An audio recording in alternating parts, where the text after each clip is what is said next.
आज का पहला पाठ प्रेरित चरित्र अध्याय 2 पद संख्या 1 से 11। जब पेंतेकोस्त का दिन आया और सब शिष्य एक स्थान पर इकट्ठे थे तो अचानक आंधी जैसी आवाज़ आकाश से सुनाई पड़ी और सारा घर जहाँ वे बैठे हुए थे गूंज उठा।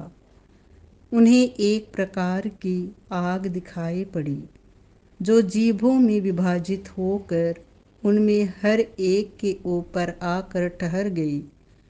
वे सब पवित्र आत्मा से परिपूर्ण हो गए और पवित्र आत्मा द्वारा प्रदत्त वरदान के अनुसार भिन्न भिन्न भाषाएं बोलने लगे।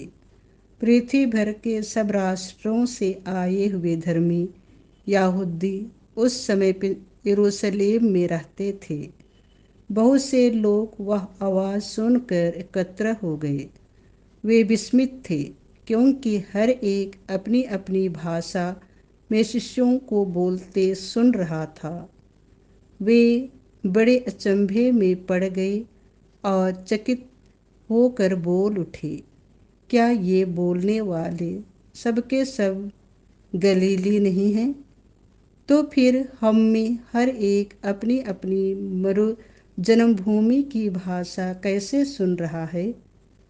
पार्थी, मेदी और एलामिती, मेसोपोटामिया, यहूदिया और कंपा, दोकिया, पोंतुस और एशिया, प्रोगिया और पंफूलिया, मिस्र और कुरेने के निकटवर्ती लिबिया के निवासी, रोम के यहूदी तथा दीक्षार्थी प्रवासी, क्रेत और अराब के निवासी, हम सब अपनी अपनी भाषा में इन्हें ईश्वर के महान कार्यों का बखान करते सुन रहे हैं। यह प्रभु की वाणी है। आज का दूसरा पाठ कुरिन्थियों के नाम संत पौलुस का पहला पत्र अध्याय 12 पद संख्याएं 3 से 7, 12 से 13। इसीलिए मैं आप लोगों को बता देता हूँ कि कोई ईश्वर की आत्मा से प्रेरित होकर यह नहीं कहता ईसा शापित हो, और कोई पवित्र आत्मा की प्रेरणा के बिना यह नहीं कह सकता ईसा ही प्रभु है। कृपादान तो नाना प्रकार के होते हैं किंतु आत्मा एक ही है। सेवाएं तो नाना प्रकार की होती हैं किंतु प्रभु एक ही हैं।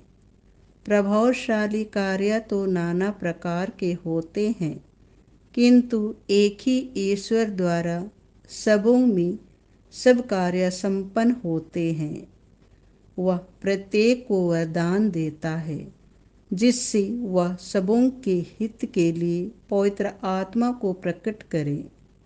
मनुष्य का शरीर एक है, यद्यपि उसके बहुत से अंग होते हैं और सभी अंग अनेक होते हुए भी एक ही शरीर बन जाते हैं।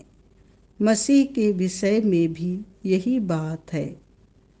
हम यहूदी हों या यूनानी, दास हों या स्वतंत्र, हम सबके सब एक ही आत्मा का बपतिस्मा ग्रहण कर एक ही शरीर बन गए हैं। हम सबों को एक ही आत्मा का पान कराया गया है।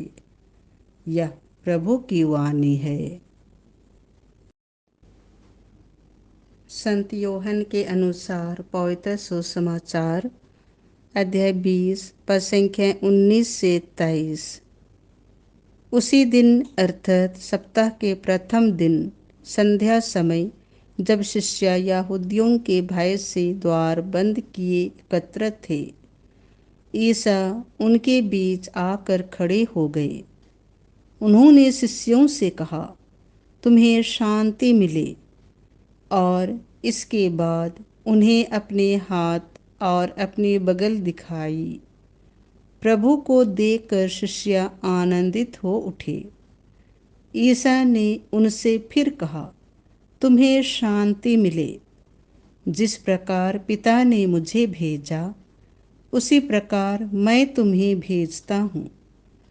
इन शब्दों के बाद ईसा ने उन पर फूंक कर कहा, पवित्र आत्मा को ग्रहण करो। तुम जिन लोगों के पाप क्षमा करोगे वे अपने पापों से मुक्त हो जाएंगे, और जिन लोगों के पाप क्षमा नहीं करोगे वे अपने पापों से बंधे रहेंगे। यह प्रभु का सुसमाचार है।